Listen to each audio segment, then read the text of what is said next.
Pangeran Arab Saudi Al-Walid bin Khalid bin Talal Al Saud yang dijuluki Sleeping Prince telah meninggal dunia pada Sabtu 19 Juli 2025.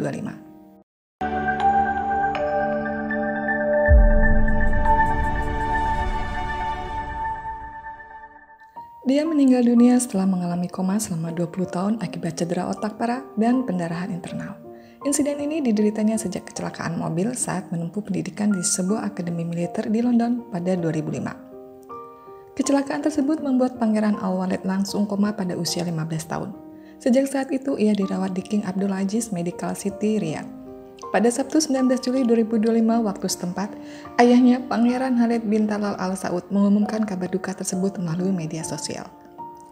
Ia menyampaikan kesedihan mendalam atas meninggalnya sang putra tercinta disertai foto Pangeran Al-Walid yang terbaring dengan mata tertutup. Cedera otak traumatis dan pendarahan internal merupakan kondisi medis berbahaya yang menyebabkan gangguan kesadaran berkepanjangan hingga kematian.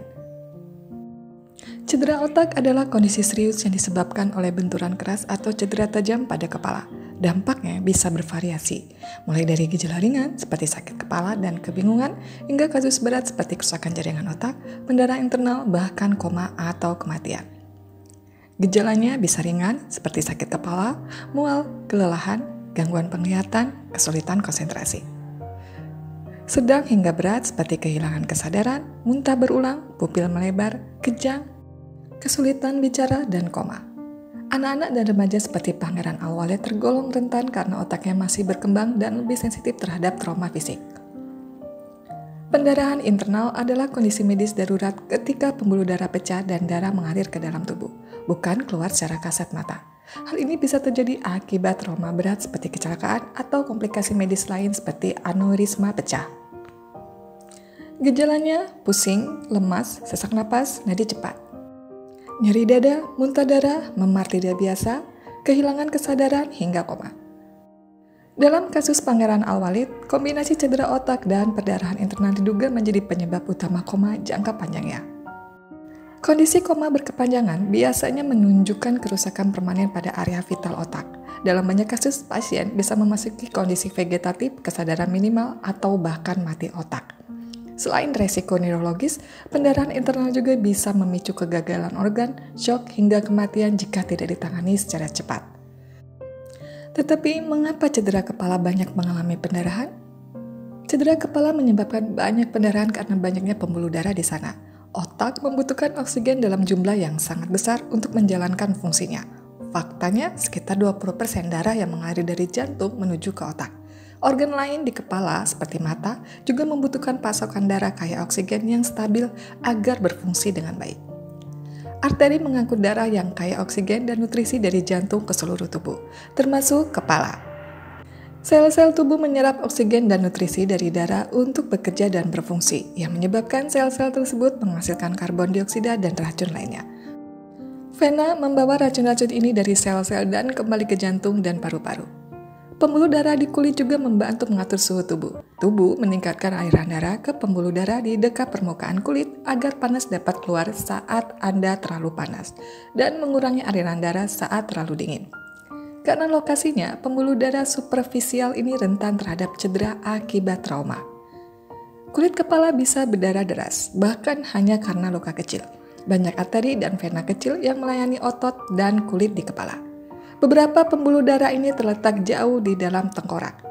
Sementara arteri dan vena superfisial lainnya cukup dekat dengan permukaan kulit. Kisah Pangeran Al-Walid telah menyentuh hati banyak orang selama bertahun-tahun, mengundang doa, simpati, dan perhatian di seluruh wilayah.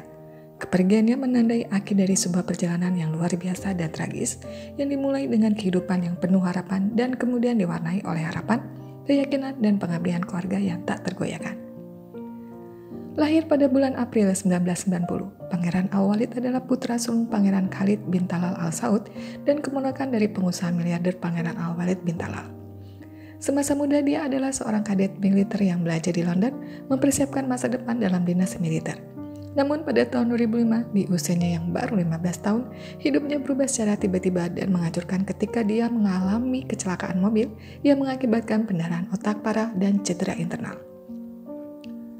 Sang pangeran diterbangkan kembali ke Arab Saudi dan dirawat di King Abdul Aziz Medical City di Riyadh, tempat dia terus menjalani perawatan medis.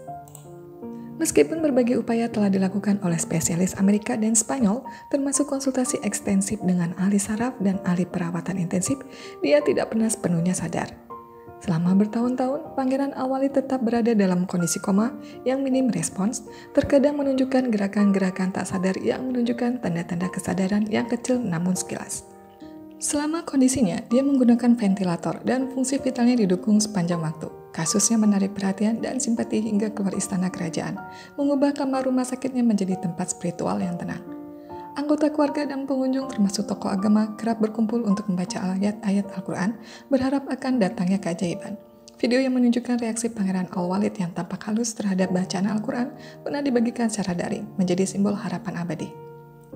Selama hampir 20 tahun, ayah Pangeran Al-Walid, Pangeran Khalid bin Talal, tetap teguh dalam keyakinannya bahwa putranya akan pulih. Dedikasinya diakui secara luas, terutama karena dia terus menolak untuk mengakhiri alat bantu hidup meskipun peluangnya kecil. Saat salat Idul Fitri atau saat kunjungan keluarga saat Idul Fitri, Pangeran Khalid terlihat berdoa dengan penuh haru, memohon kepada Allah untuk kesembuhan putranya. Selama bertahun-tahun, dia menggunakan media sosialnya terutama di platform X untuk berbagi kabar terbaru, menyampaikan doa, dan mengajak orang lain untuk turut serta dalam iman dan dukungannya. Kata-katanya tidak hanya menyampaikan rasa sakit seorang ayah, tetapi juga kekuatan keyakinan yang menentukan perjalanan mereka selama bertahun-tahun. Bahkan sesaat sebelum kematian putranya, Pangeran Khalid telah berbagi doa yang tulus untuk kesembuhannya. Meninggalnya Pangeran Al-Walid menjadi pengingat serius bagi dunia medis dan masyarakat luas tentang betapa fatalnya cedera kepala dan pendarahan internal jika tidak ditangani segera. Pemeriksaan dini, penanganan medis cepat, dan kesadaran publik sangat krusial untuk mencegah kondisi yang serupa.